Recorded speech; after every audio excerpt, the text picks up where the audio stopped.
Bismillahirrahmanirrahim. Assalamualaikum warahmatullahi wabarakatuh.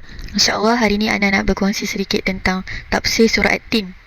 Baik, surah At-Tin mempunyai 8 ayat dan merupakan surah yang ke-95 dan diturunkan di Mekah.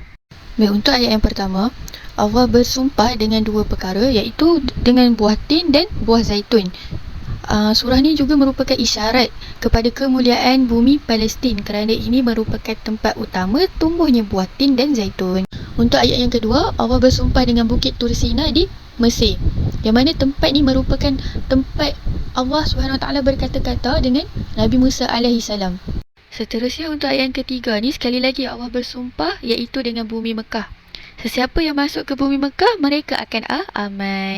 Baik, seterusnya ayat yang keempat hingga 6 yang menjadi inti hakikat dalam surah ini, iaitu kedudukan istimewa manusia di sisi Allah, yang mana Allah menyebut secara khusus bahawa manusia itu dijadikan dengan sebaik-baik susunan dan bentuk rupa.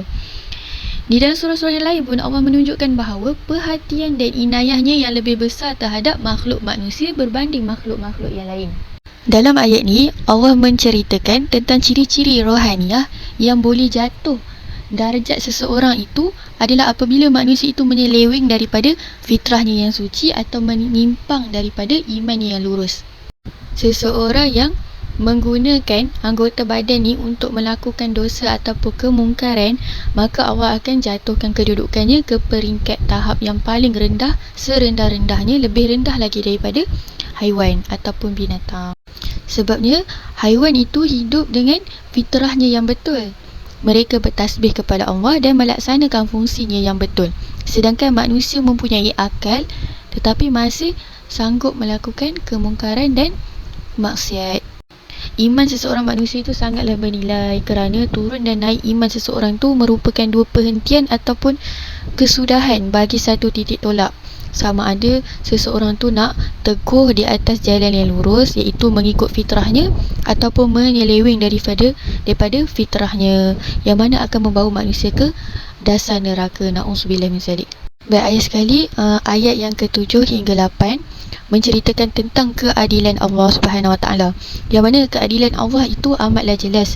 Kerana itu dalam satu hadis yang mana Nabi SAW sebut, apabila kamu membaca wattin wa zaitun dan membaca ayat akhirnya alaihissallahu bi ahkamil hakimin, maka hendaklah dia berkata, bala wa ana ala zalika minasyahidin, memang benar dan akulah salah seorang dari orang-orang yang menyaksikan keadilanmu itu.